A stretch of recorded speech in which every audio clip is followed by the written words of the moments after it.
Hello, everyone. My name is Larissa, and I'm the producer at Strelka Institute. Welcome, everybody who is watching us on YouTube, Facebook, and Contacting. I would like to welcome Tereza Ruller, the speaker of our public program, Strelka 2020 Live. Tereza is an Amsterdam-based independent designer, educator, and the co-founder of studio Rodina. She will share her experience in combining graphic design, playfulness, bodies, action, and eventness in a performative design practice. There will be a Q&A session after the lecture, so please do not hesitate to post your questions in the chat in Facebook, Contacte, or YouTube, and I will pass them to Tereza. The lecture will be in English with simultaneous translation into Russian, so please watch Russian translation at Strelka Institute page in Contacte and Russian Facebook, and the English version is available on our YouTube and English Facebook. I will also like to express my gratitude to the Embassy of the Netherlands in Russia for supporting this event.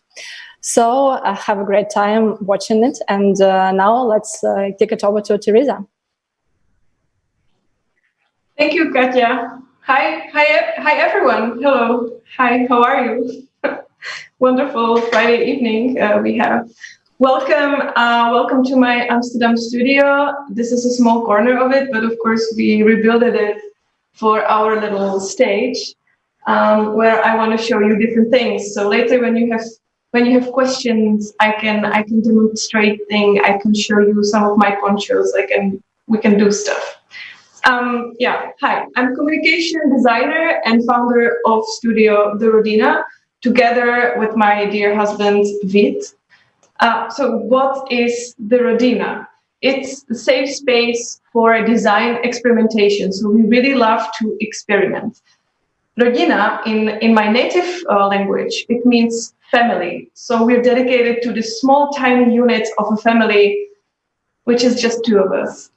In our studio, we investigate theory and experiment in practice around the bodily presence, surface production, and action, same as Katya already told you.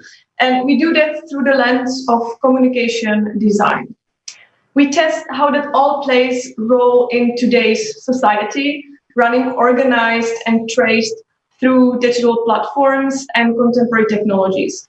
That's also part of our workshop that we're planning for this weekend with participants of Strelka Summer School. We will look at closeness and how that's done or not done via different platforms and infrastructures of today. Recently, our interest really started to revolve around playgrounds, performance, digital environments, critical games, and I'm going to show you a really new project that we just finished one part of it 2 days ago, so it's really fresh. So I want to also show you this as part of this talk. I'm educator. What I can say about myself, I'm educator. I teach society and change at Design Academy Eindhoven, and that gives me framework to facilitate these wonderful lectures and to help young designers to really position themselves, because it really is about change in society and what role design plays in it. And here in the classes, but also in our studio, we like to ask these questions. More questions, but like, where is our responsibility as designers? What do we do and how that contributes to society? And this is deeply embedded in our practice, I would say. So Studio The Rodina, apart from exhibiting mostly designs for culture and educational institutions, we design different identities for Harvard GSD or Strom Den Haag. We have some ponchos on the side, maybe you can see bits of it. We design for festivals like Sonic Acts behind me, or we work for music producers. What is my plan for today? I want to talk about performance in graphic design and pose some questions, and let's see where we get with it. But my question is, for example, is performance in design, is it a gesture? Is it an act? Is it a ritual or show? So it has multiple meanings. So what does it mean to connect action and design? And actually, how can we incorporate it? How can we incorporate working with open processes, with physical and virtual bodies, and temporality, the timing, in our own designs? how can we navigate, or can we navigate really how to identify possible intersections and exciting points of collisions, maybe. Also, collisions are welcome in open processes between the discipline of communication, design, and action art. For example, the happening. So what I have here in my hands, for that I have this self-initiated tool. It's like a research I published in set of 27 educational collectible cards. And it's, for me, it's really like inspiring tool that opens up new possibilities of communication design. And here, really, my curiosity led me to rethink production in surfaces through the means of action. I'm showing you random cards. I was looking at it, how to compose them, but yeah, just a little note that performance in design is not anything new. It really has its history. It existed as a revolt or innovation through already moderns like Dadaism, or even since Bauhaus to 60s. And this really fits. This is a project that was done in 20s and then reperformed in 60s, for example, this card, bodies. So we can trace it back to Bauhaus. We can look at, for example, wonderful project of my favorite sister Corita Kent. I can try to find that card, which I have somewhere here. Relations. So this is 60s. We have also examples from architects and architecture. So not just only like design and arts. We have Manuel Casanueva, Chilean architect. And this leads even to contemporary examples. We have more current examples in these cards. It's one of mine. But we can talk even about Xeno design from Thomas Thwaites, aka Goatman, or Shanghai-based artist Lu Yang with her huge performances in virtual spaces. So this isn't just like looking into the history of design and arts, but really tracing what action means in contemporary design as well. Maybe it's a good time I just start sharing the presentation with you. Enough from the studio here. We can come back here later during your questions. So I'm going to uncover these papers here and to start the presentation. So for today, the question really is, how can design lead to inner transformation and closeness? Here we go. So through performativity, I really believe that, and performativity specifically in design, because design has capacity to leave constraints of an object-centric practice. Design discourse is frequently about experience and event, rather than about static image or static text. So, okay, what if we design situations or processes? Where does it lead to? And ultimately, when we do that, can also viewers be part of our designs? Can they be more affected by our designs, even involved in those processes with us? So what do we do, and what do we mean by performativity? That's my question. By performativity in design, I mean active bodies, chance, playfulness is a really important part, and experimentation with the design process. All that leads to transformation. But what's special, this transformation is not visible during performance. It's not visible on the surface. It's happening inside you, inside those who participate. It's happening in the group. We use performative design as means for creating and recreating new relations between people through this transformation. For us, you can say that the performative design, it's a tool for commoning, to bring commons, as well as tool for education. Or you could also say deschooling. It embraces vulnerability, closeness, imagination, and playfulness. This is happening at the same time. And that's really valuable for us. And that's why we design and create various playgrounds and graphic scores. So these are scores you can see over here. I don't know on which side for you, but definitely down there. You can see one of the scores. These scores, they bring more than choreography. They are more for us. They instigate social process. They are modes of action. Graphic scores, they challenge hierarchy between the composer, be it designer, and the participant. So they shake up the hierarchies between us. So that's really exciting. And playgrounds, on the other side, those are safe spaces for experimentation, inclusion, as well as collision and friction. So things can happen inside. And of course, working with chance brings a lot of unexpected things that can happen inside. Like this playground for design exhibited at Design Museum London, originally designed for Stroom Den Haag, which is called A Map of Scattered Society. It became, during these workshops and experiences, it became really most needed space to doubt together differently than through debating or typical talks and debates. This was really happening as well as physically through being in that space. That's why we have playground. According to participatory art theorist and professor at the University of New York, Claire Bishop, participation is the key because it rehumanizes a society fragmented by a repressive instrumentality of capitalist production. And we will definitely get back to this instrumentality later in another project. So keep it in your mind and let's see. So this is Claire Bishop. These playgrounds are spaces mapping and inviting the imaginary.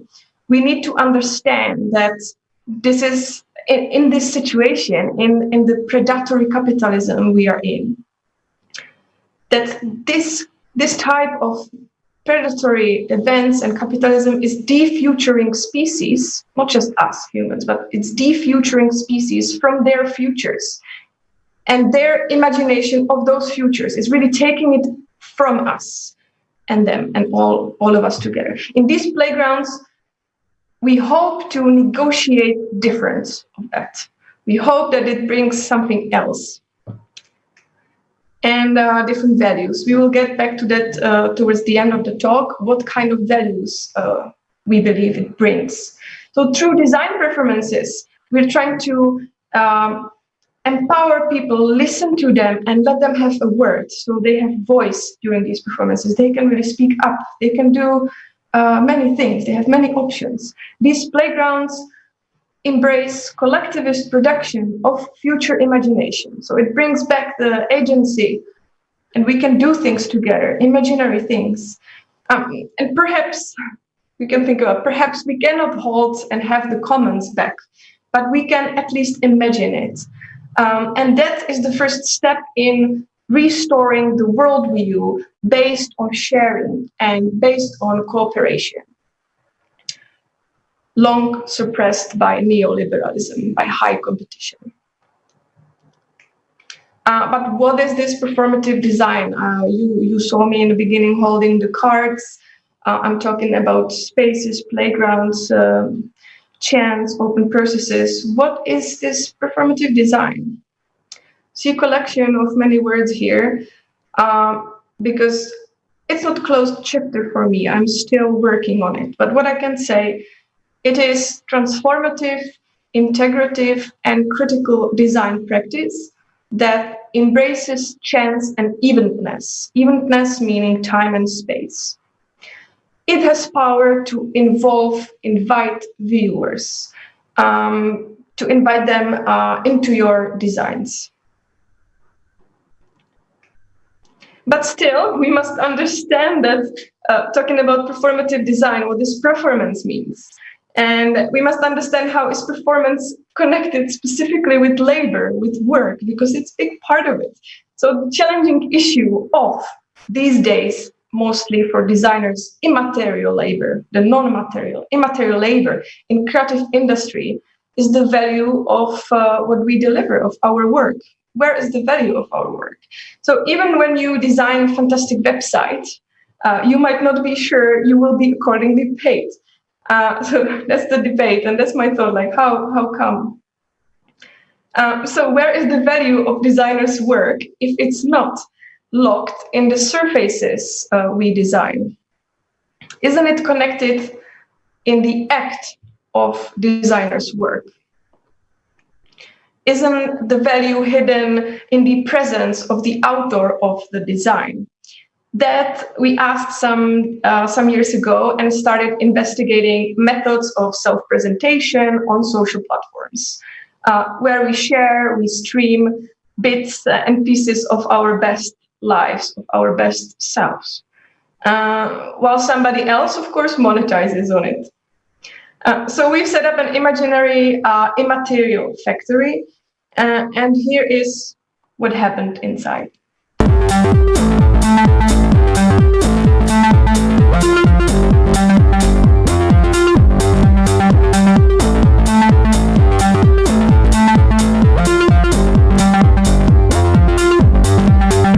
You're touching the stars, no free time is left. But you feel it's awesome, just playing no theft. Happily exploited, performing like mad. Born to be measured, living to be tracked.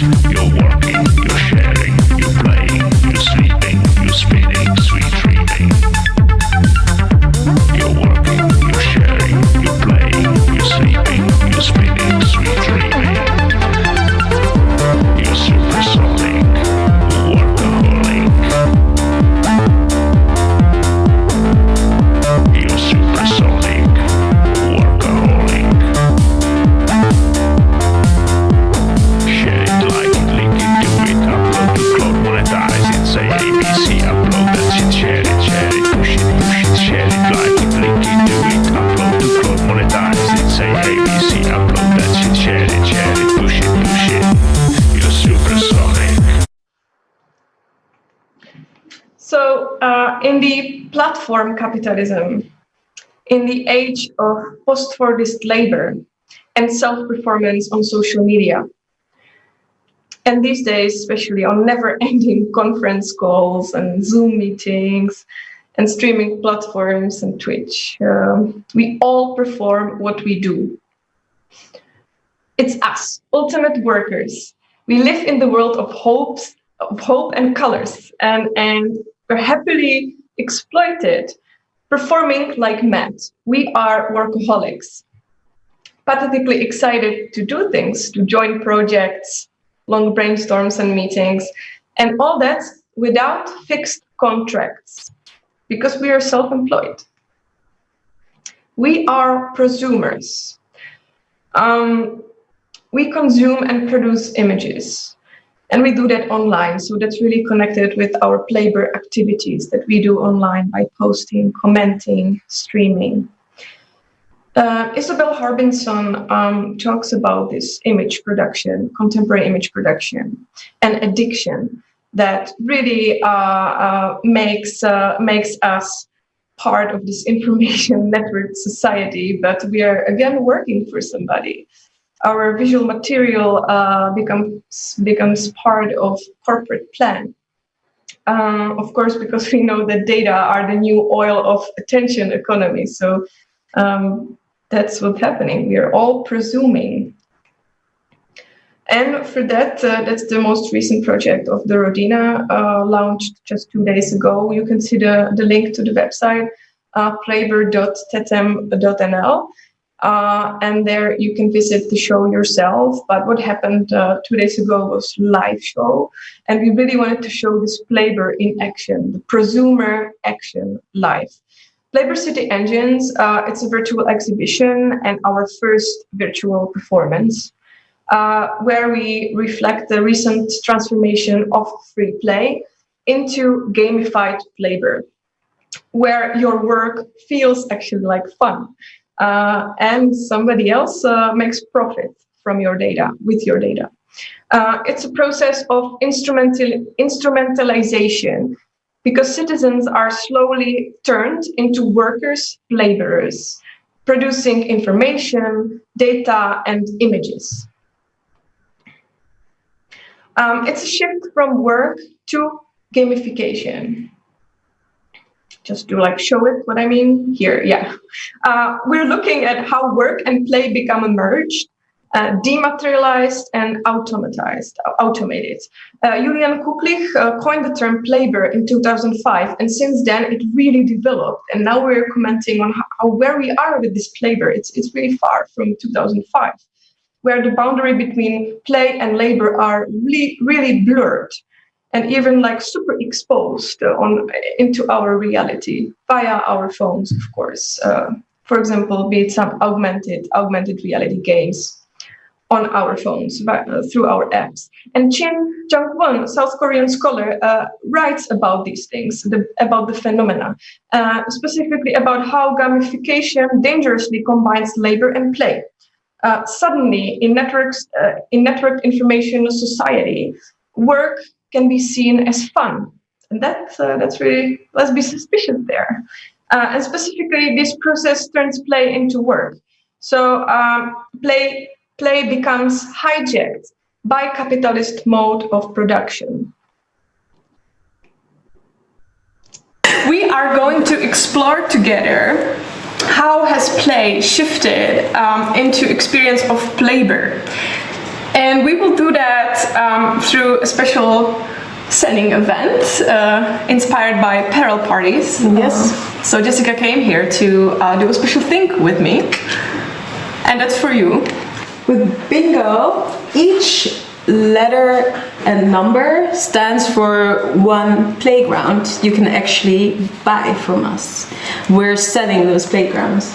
Okay, this is going really crazy. Let's go fast. €17. It's fast. So tell them what Mojo actually is, because I'm not sure if anyone guessed, right?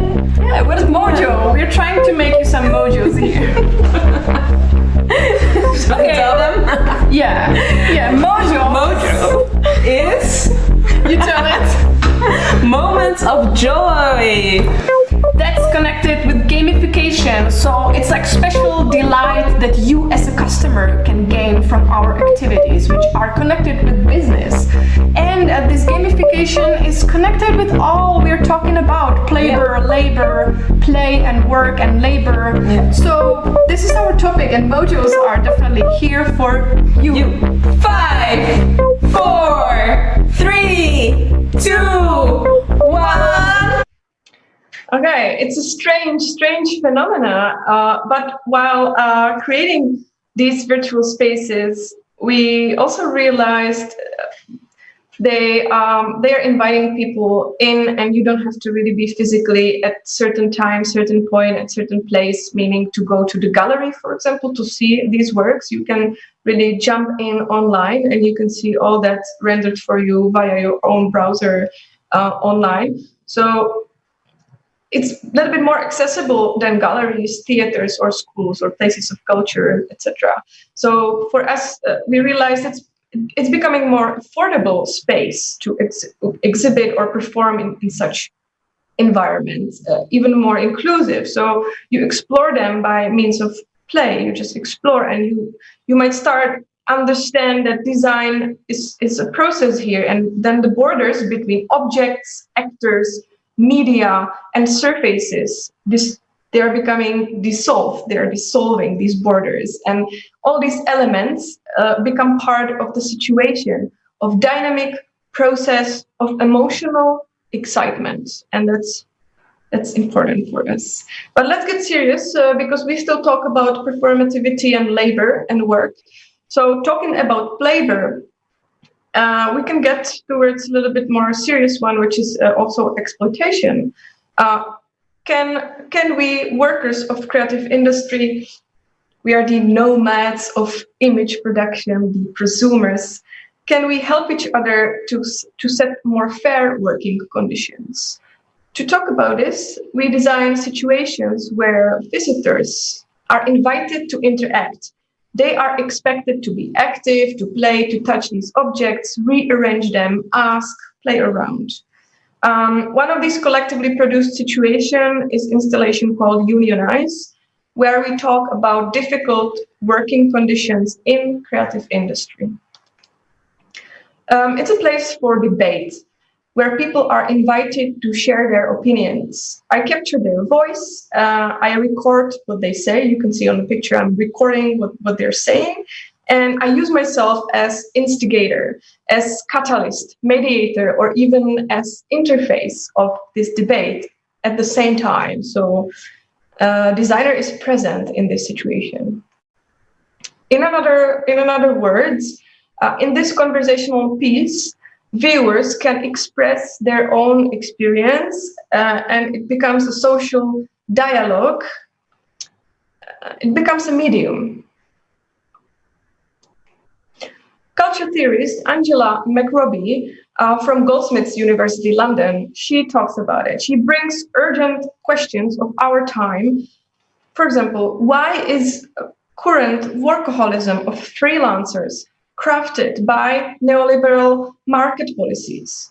How come the talented ones, young people, they work under shadow of unemployment, and especially during this crisis and the coming economic crisis, like the biggest one and the first biggest one in the digital networked age? We really don't know what will happen in the autumn, and it's happening already. So let's be very critical what we have on our plates right now. Because what used to be great, as for example, flexibility or being our own boss, the ultimate freelancer, being free to work from home, from any other coffee place without fixed contract. So what was sold to us as the neoliberal freedom became, or also creativity, became a little bit different, right?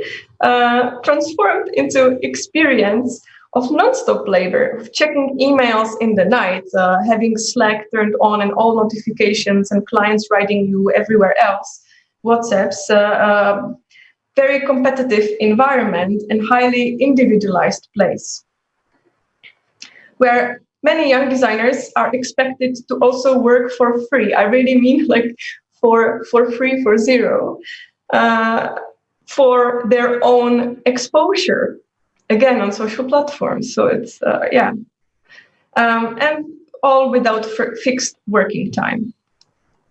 So let's do something about that. Let's unionize. That's what we proposed in this project. Let's unionize. Let's support each other to have better working conditions.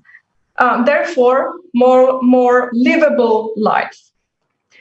We embrace solidarity and raising voice against the fetishization of individualization. So no more individualization. We want more togetherness. We want more care. This is all about it. So how will future generations see our time? What will remain for them? Talking about labor, work, what kind of world is the result of our work? This is really question here. What planet are we passing on next generations, potential generations of the next workers here? What will be left from all these beautiful images and seductive designs we create?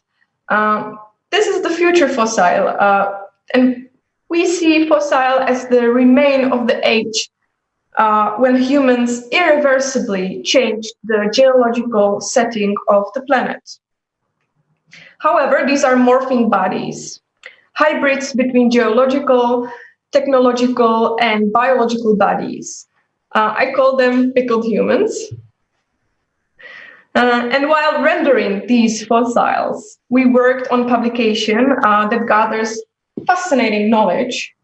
I have it here with me. So it gathers like amazing stuff about, here are all the authors, about ecology, intersectional feminism, Afrofuturism, forensic architecture, institutional critique, and also alternative to capitalism. Yeah.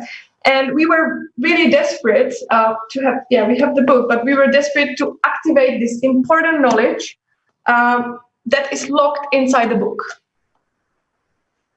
How to make content accessible, attractive to people who don't typically read such books. How to make it more inclusive, how to transform the content into a spatial experience. So what if spreads of the book become walls and you can walk around them? What happens when book becomes environment? So you can explore it as a player, and that was the idea. Hereby is the top view of the main architecture of the central area. You can see the content it truly became walls. The spreads became walls and created like atmospheric sceneries and layered landscape. And let's play the video of how it looks inside the book.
So this was music by the only one amazing Ventolin, which we love to collaborate with.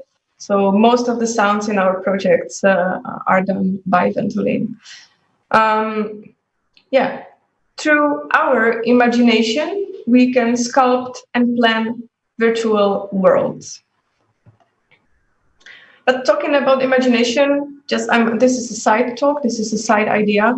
We had this debate with recently connected with the Black Lives movements and with uprising, that actually talking about imagination and world building, world making might be also very dangerous in terms of Western white designers. We should really give space and also listen to maybe more underrepresented groups and people who have their ideas, and we should listen for a while, and we should stop designing all the time and saying what's great and listen to others and give space to others, really. And I think this is a really good time to do that, historical time to give space and give a bit of our wonderful privileges and share that with others.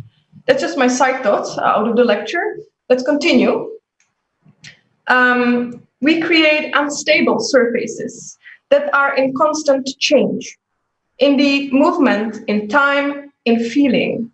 So we are interested in how is performance inside virtual worlds relevant to us, to designers. So I'm coming back to the event that happened 2 days ago. So we performed in this virtual space.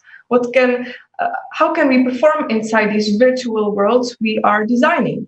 And this is a new borderless interconnected situation that opens possibilities of wider transformation of information, emotions, and comments. And that can happen online. Thinking then about virtual environments, about games, let's look outside. Let's get involved in the matter of the physical world by asking how to use design to reveal rather than hide, because designers are often asked to just show a little amount and cut out the rest. But let's look behind the surfaces here. We looked at the planet's surface through the gaze of satellites and combined this imagery with structures of underground mines, infrastructures and maps of heavy industries, underground mines, quarries, and they have a lot to tell. Has capitalism made Earth purely economic resource? What is hidden to our eyes? Where is mining exactly happening? Who profits and who doesn't have a voice in carbon extractivities, as one example? So we identified several extraction locations of different chemical and rare earth elements.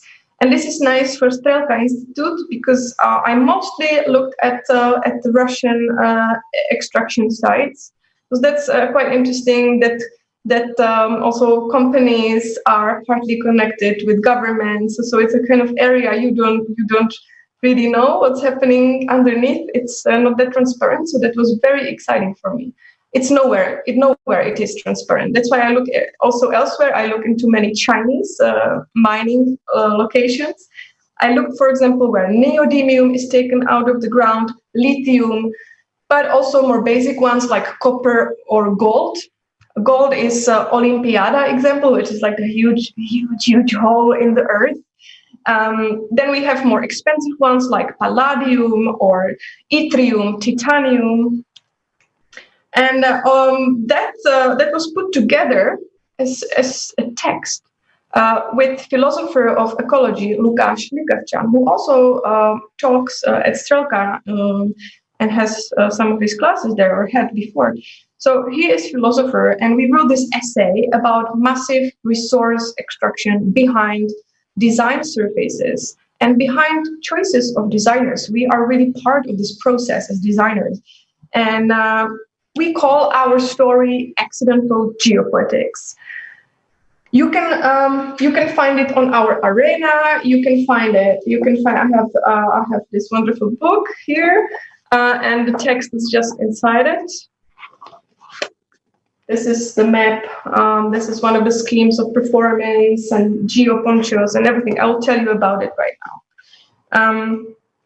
Because all it is made from scarce resources, chemical elements and rare earth metals we extract from the upper crust of the planet. And capitalism is chewing the planet it depends on. There is no other space vessel that will take care of us. Why design? Maybe you might ask why I'm talking about design in connection with extractivism. But I mean, also our colors and inks are taken from the ground. These are specific parts, chemical elements that we need for print, for example.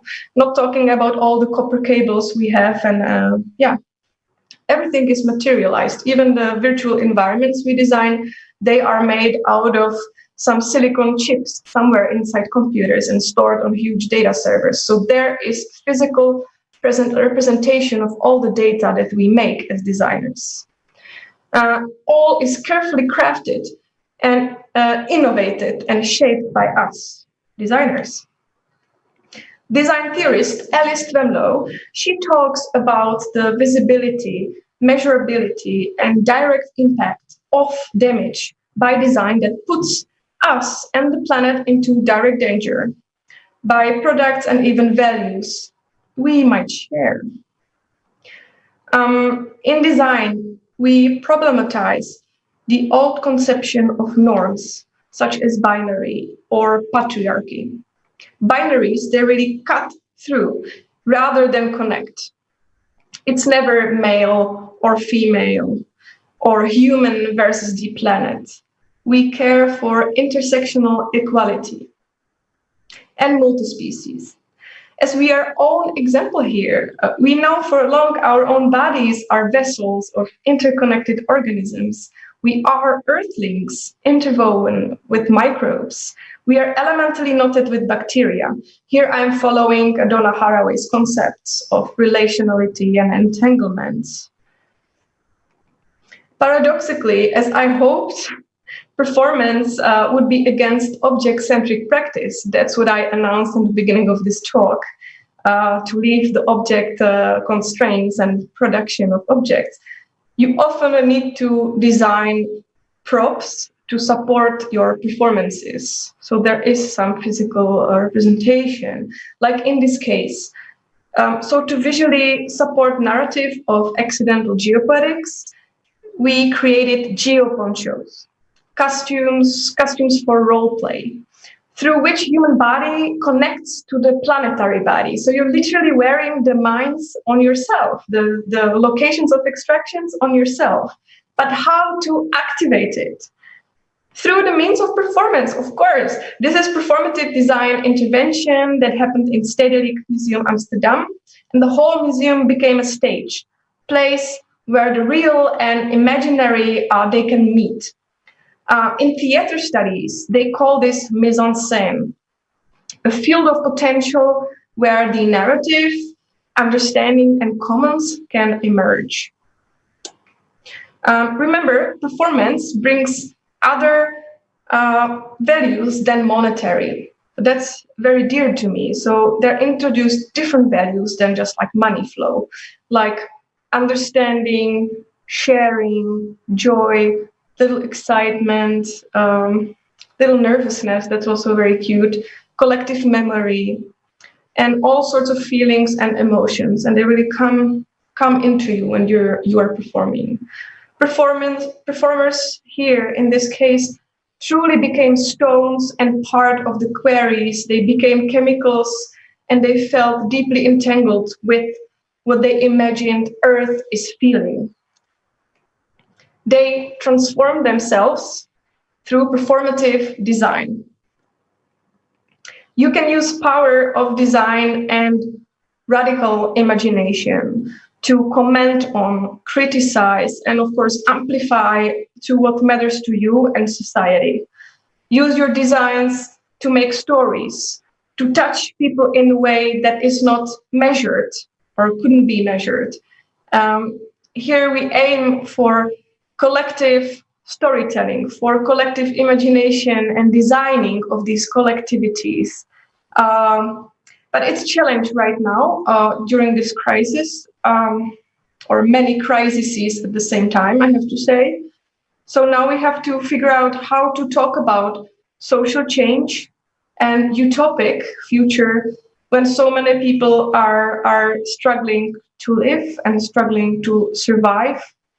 And yet this situation allows us, I think today, tonight, this evening, to critically reflect our current experience and what we can do in these situations, what we can do now for others, with others.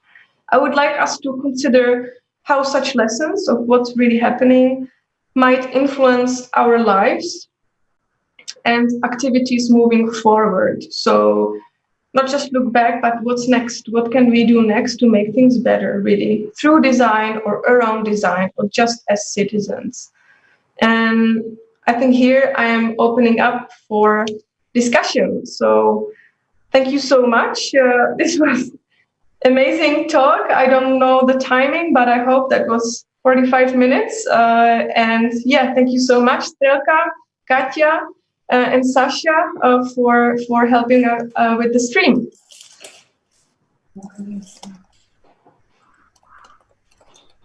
Thank you very much, Tereza. So now we have a time for Q&A session.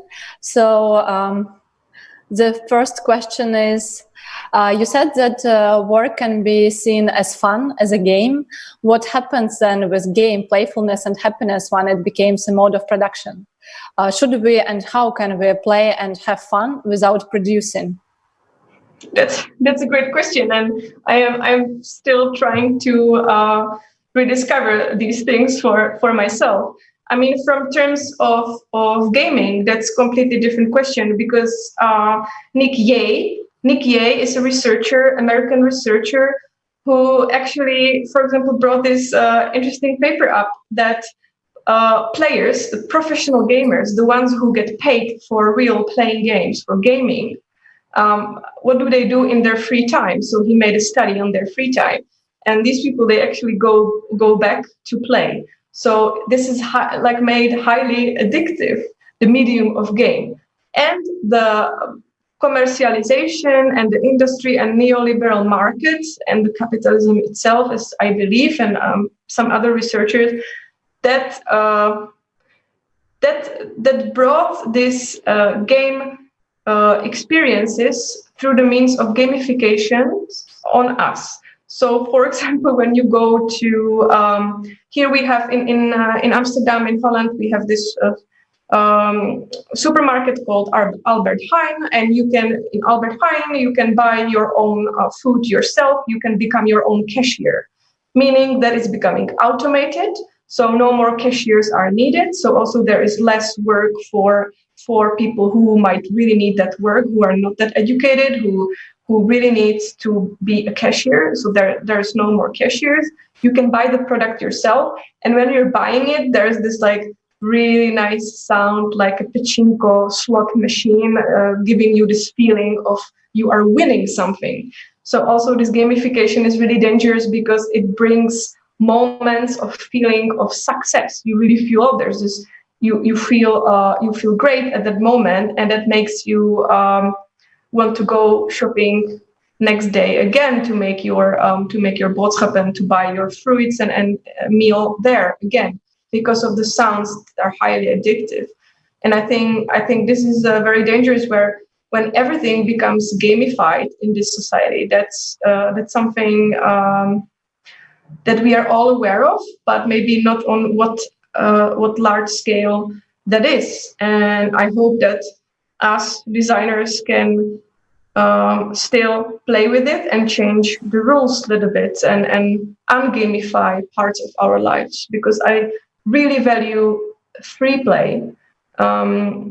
As a theoretician, there was a Dutch theoretician in 50s, Huizinga, he really made kind of whole theory about play and free play, and how we learn through games, and kids how learn through free play.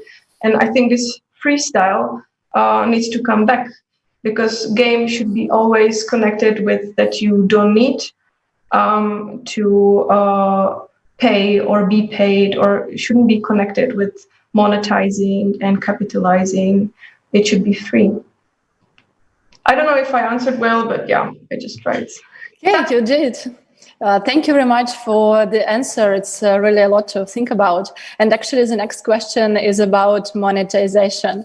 And when you're a practicing designer, you just need to survive somehow. So the question is how to monetize performative design for commercial companies. What are the values we need to show them to make them understand that this worth actually some capitalization? But the thing is, that's a good question. But the thing is, then I think you can maybe more go to study game design, and in game design studies, they can really teach you how to connect that with the big market. So, for example, then you can design experiences for banking. You can design experiences for cities. You can help organize big infrastructures by means of game theory, which is really advanced and really exciting, but also connects you more with the market. And then the question is, are you consciously connected with where the money comes from? Maybe comes from government you really don't, at the time you maybe are not connected with, or maybe it comes from a big company that you are not aligned with your thinking. So you have to consider where are you working for who. And I think that's really big part of being responsible, a designer, or at least that's what I kind of get when I was educated in Netherlands and I really implement it in my practice. Maybe I'm a bit stubborn about it. So I really believe we should check where the money are coming from, who is giving them to us, who is assigning the job. So for example, with performative design, I know it can be implemented on bigger scale, but for now, I really value that smaller groups of people can enjoy that in real life. So it's kind of it's inclusive by inviting people, but it's not on a large scale that everywhere it would happen.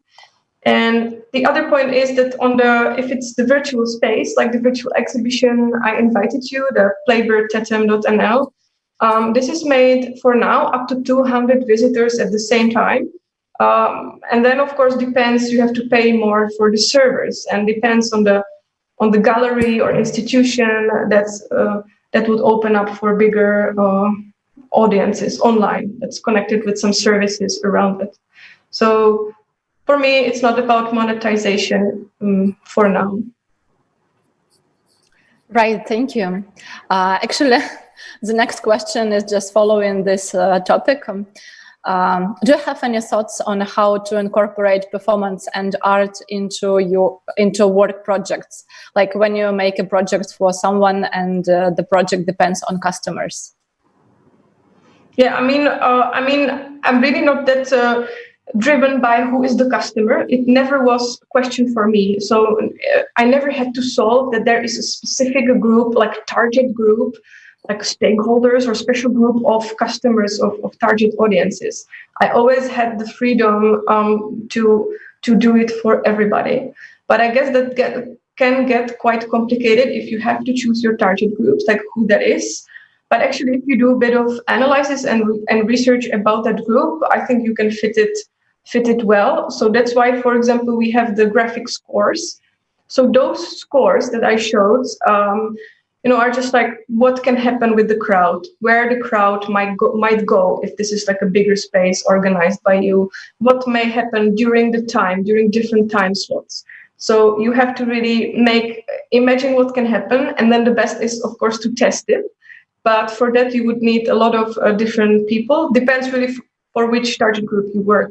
But we have it very open, and it's mostly, in our case, as we work for, behind me you can see more culture institution, culture events, museums, etc. This is way more open. So yeah, we don't have to connect it yet. But when we do websites, you really have to always think about your mom and say, this website should be also working for my mom, that she knows where to go and where to click. So this is like beginning for me, and most important part, that my mom can visit all of my shows. That's an amazing point of view. Thank you very much. The next question is, how can design be more inclusive for minorities? Yeah, the question, that really depends. If there's so many designs, we talk about design, and here I talk about design. So I tried to make the lecture about performative design, but of course I touched different areas, even architecture or social design. So it really depends what design. And I think the most important part, at least what I learned when I really thought about how to build up my own ethics within the studio, so that was something I was really deeply doing, is about listening to others. Because there's this strange thing that designers, they really like to bring solutions, and they have ideas what to do and where to solve what problem. But for example, myself, like Western white female designer sitting in Netherlands, living quite okay life, I cannot say to others what solutions I bring, and especially to different groups, minorities and underrepresented voices. I really should not say what they should do. What I've learned during this kind of journey I've made, it's really about listening to others, and I don't want to say helping, because we shouldn't say we are helping. Listening to others and actually being in conversation with them and collaborating and doing things with them in open debate, and really give them space. And that's the best thing we can do for others and with others. So we shouldn't really superimpose our solutions everywhere. We should learn from others. We should learn other experiences and give them more space, really. I think that's the best. And if we have some money from projects, then the best thing is to send it to some funds, active funds that you can just support financially. And that's, I think, the best, to leave it on experts who are maybe really protesting in the streets. Or for single mothers, you can help children. So that is something we can all do. Right. Thank you. And actually, talking about problems we all are facing, how can we collaborate and establish collaborative projects during the time of isolation? Yeah, that's a good question, because we are having this exciting workshop with you guys tomorrow and on Sunday, which is called Drifting Closeness, and really it talks about living human and post-human beings and how they strive for connection or for being close together, and how this is one of the most important things for us.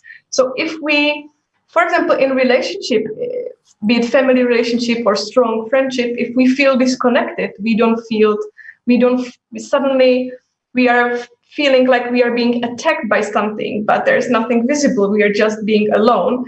And this loneliness, this fear of being alone is really, really not healthy, because this is one of the basic needs. This is a basic need of human being, to be close to others and then to group, to society. But first you need someone to be close to. And in these times of Corona, we were really like split. For example, the Rodina had it quite easy, I have to say. So nothing really hard happened here. We could go to studio together as a couple and we lived together. But what happened to relationships that were, torn apart? Long distance relationship, and that was really difficult. So some of our friends, they had horrible times, and I'm not just talking about that. That's nothing. What about like essential workers who had to work every day 14 hours like nurses, and they were disconnected from their families as well, and then they were closed, right? Because you have this time, you have to really stay in quarantine. That's really scary. So it's kind of strange how also our experience is these days situated and mediated through different platforms and streaming platforms, like right now, like the Zoom platform or the Twitch. And Twitch is really ultimate streaming platform here, where people also work for free all the time. They might be endorsed by little money by people who watch them, but it's really strange medium. Do they feel that they are together with their crowd? I mean, I feel I talk to you, but I don't see you guys. So it's also very like, are we close? What does it mean? And that's really interesting in connection to performance and performative design, because we might say that performative design could lead towards the study of how people connect on social platforms, on different platforms. And that's where the workshop is going to go. So we are going to look at various means, platforms, infrastructures of connection. So looking historically, for example, as the old good postal service, towards more contemporary ones, and how we are connected. Do we feel close enough? How can we design these new relations? How can we redesign the old existing ones? Or can we make it more experienceable, more like a ritual? Can we make ritual out of these experiences of online connectedness? Well, that's my question for tomorrow for all the workshop people. But yeah, it's definitely transformative these days.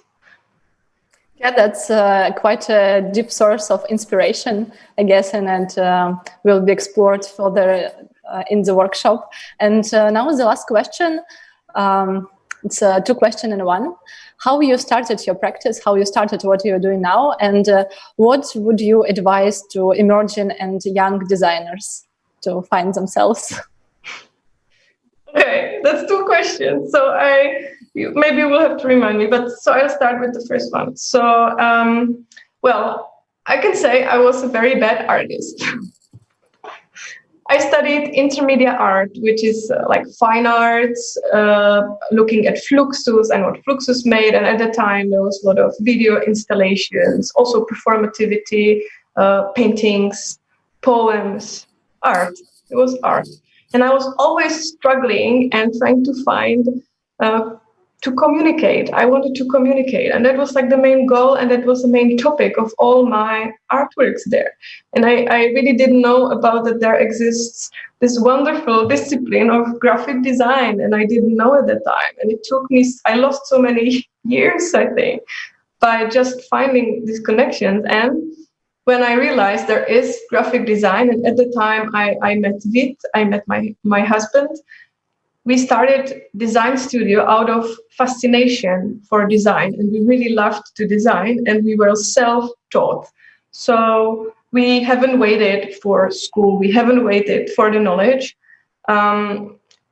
That was maybe also, like crazy, right? And we realized, oh no, we should really go back and let's get educated. So together with Vid, we moved to Netherlands. And there I came to study Royal Academy in The Hague, which is called KBK. So I went for another bachelor studies at KBK. I learned there a lot about being responsible designer. And then I worked a bit because I was curious how working in Netherlands is for other design studios to get more knowledge on how to run own studio, because at the time we also had our studio, but we also needed to have more experiences. So experience is great, I think. You can really learn a lot. And then my master's, that was continuation in Gerrit Rietveld Academy, which is in Amsterdam, and that's called Sandberg Institute.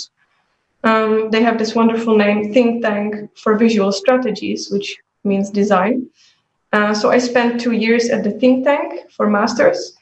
That was an amazing time to learn that I really didn't have that ethical agenda yet, and I really learned a lot there. And it's still coming back, this experience, so I can only recommend. But how I get there as a kid, my family is stage designers, architects, and performance artists. So I am just like the combination of all these people in one person. I really love architecture, performance art, and theater and stage design. But a little bit of new taste is this communication design in it. And I find that really fascinating to communicate for others, with others. So yeah, that's what brought me to the design.